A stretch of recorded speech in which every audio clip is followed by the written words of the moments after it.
Okay, that would be one way to address it, but also with the refugee camps in Ethiopia and in Sudan, where Obert just said that the people are really being kidnapped from there, and so I don't know, I just wondered if that would be something, who is accountable for this at that moment? Like, maybe I can say something like, I've been, how can I say that, invited to the Foreign Ministry of Foreign Affairs, German federal government, as like, because they wanted to have my opinion on what can be done. Knowing the area on the Sudanese side, I know this area very well, and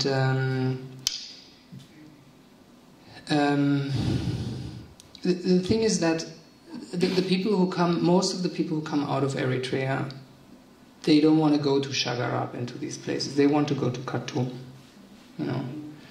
So maybe they stop over in Shagarab, but a lot of the they want to go to Khartoum because this is the place where you can, you know, you have your family, you have relatives, friends, you can earn some money and you can make plans.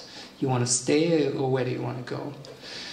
So I think the people who go to the refugee camps, the United Nations is responsible for their security. So full stop. So there is no discussion about this. So they are responsible. Everybody who goes to the refugee camp is under the protection of the United Nations. And this is how, like, millions and millions of euros are paid in refugee camps to guards to protect the refugees. So if the guards, instead of protecting the refugees, get the money to protect the refugees, but make some additional money to sell them off to kidnapping networks, then this is the clear responsibility of the United Nations to clarify this. You know, this is the one thing.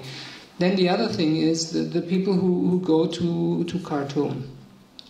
I mean, not as we know, not everybody has the money to get a private trip to Khartoum.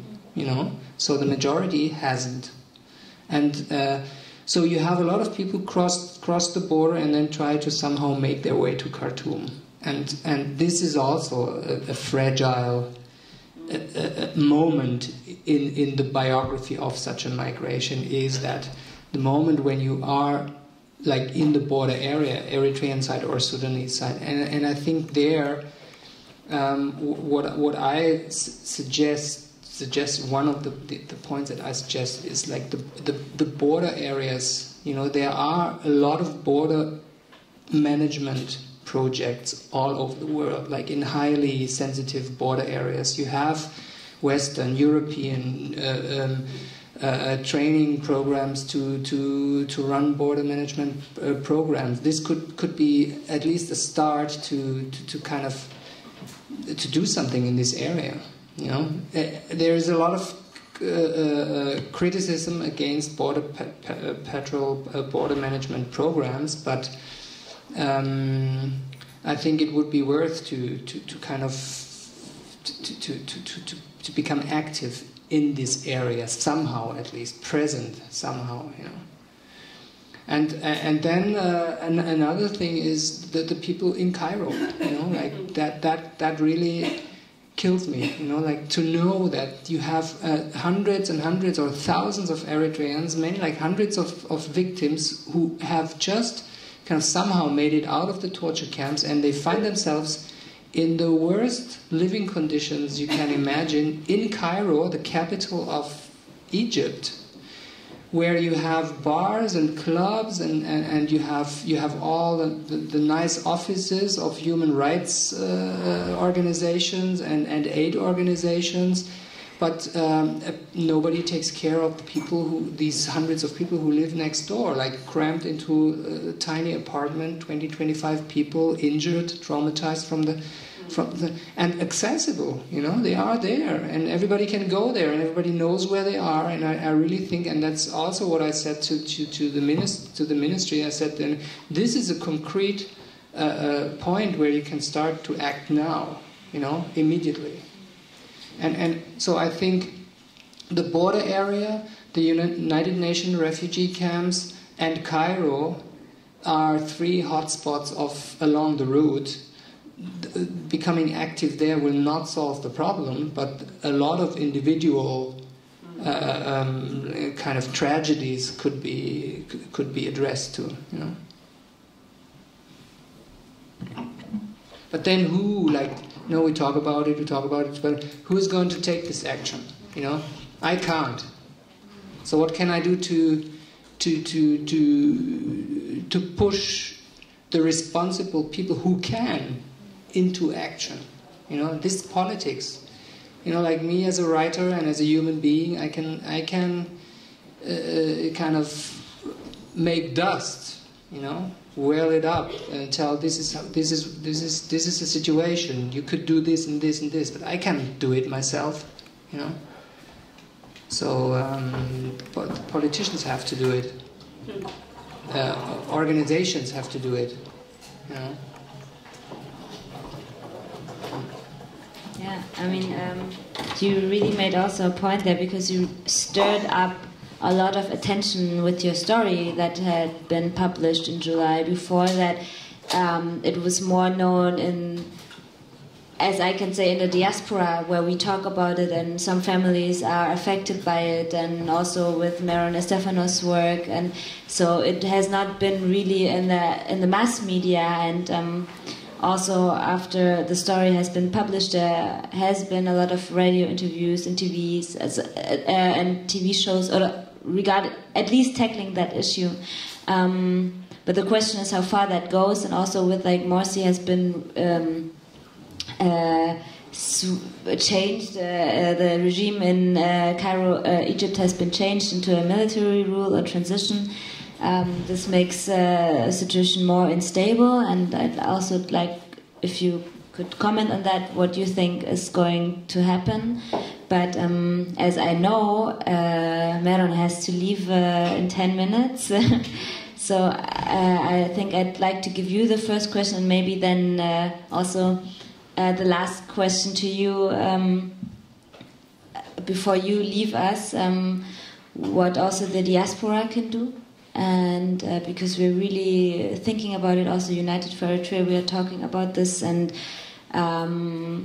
also when you were tracing the route back to Eritrea, it's really going to our core, being Eritreans. And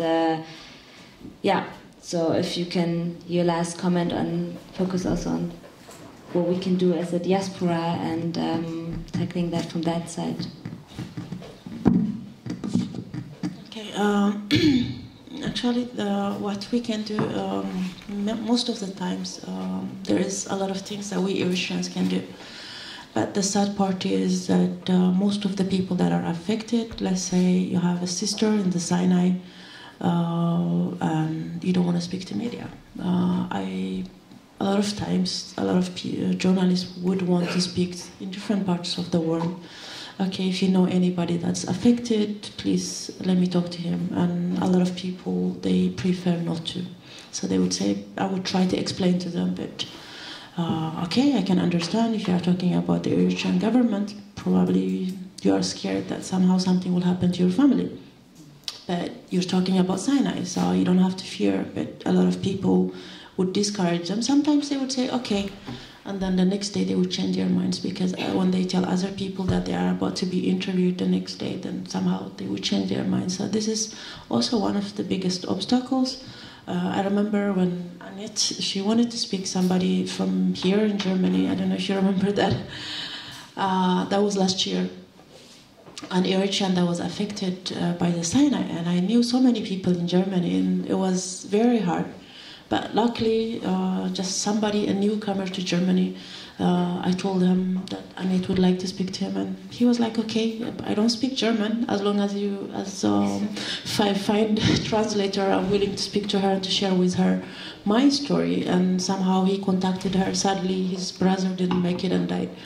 Anyways, this is one of the biggest problems that we have, that we don't read about this, that media has been writing about this the last 2 years. So we're getting a lot of coverage, actually more than we expected. But the problem has been the stories are becoming too similar that people are looking for other things. So if you are looking for a German journalist to write more than what Michael did, so you have to have a German connection.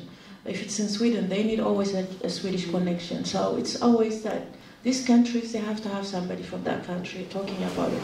Also, a lot of people, when we tell them, you have to report whenever your brother is kidnapped in the Sinai, or your sister is kidnapped, so you have to go to the police and report this issue.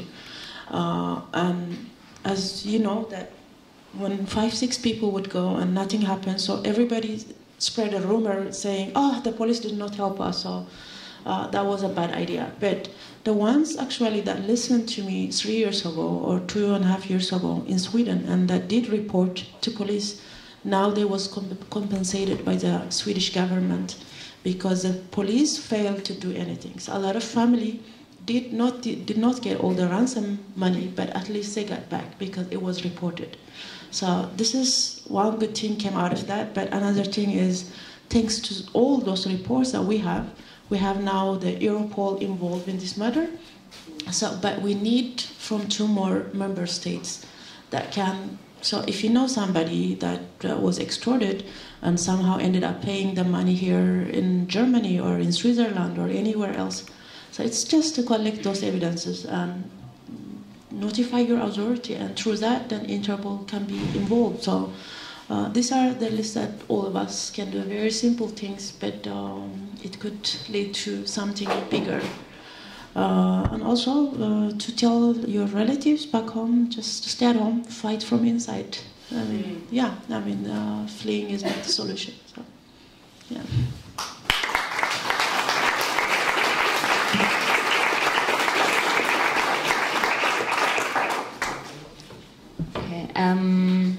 Since Meron has to go now in 4 minutes, and we would continue for a few more moments, and and then open the floor for questions.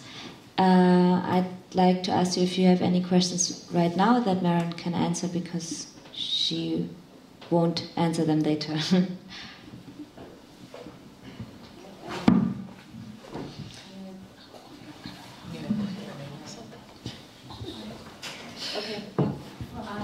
Question for you. How did you get in touch with the people that were being held hostage in Sinai? Because you said that you spoke to a lot of them on the phone. How did that contact happen? How did you, sitting in Sweden, get a phone number from a Bedouin that said, yes, I will pass you on? Actually, it all started when, since I've been working in a radio as a radio presenter, so a lot of people know about you since you are a public figure, and through that a lot of people contact you with different kind of whenever they are facing problems. So they always believe if it's broadcasted, then somehow there will be solution, and which I believe it does at times. And the first time I spoke to hostages, even though I've known about people being kidnapped and being held hostage in the Sinai, I've known way since 2009, but the first time I spoke to a hostage myself was in beginning of 2011.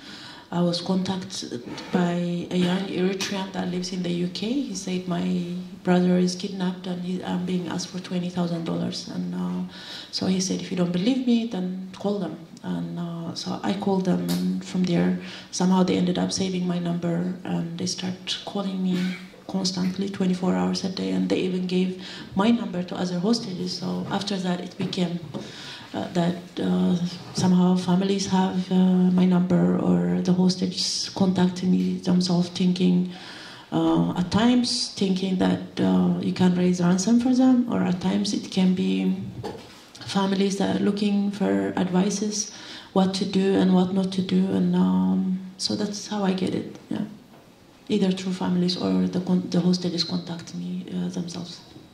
I think there was one chat, and then.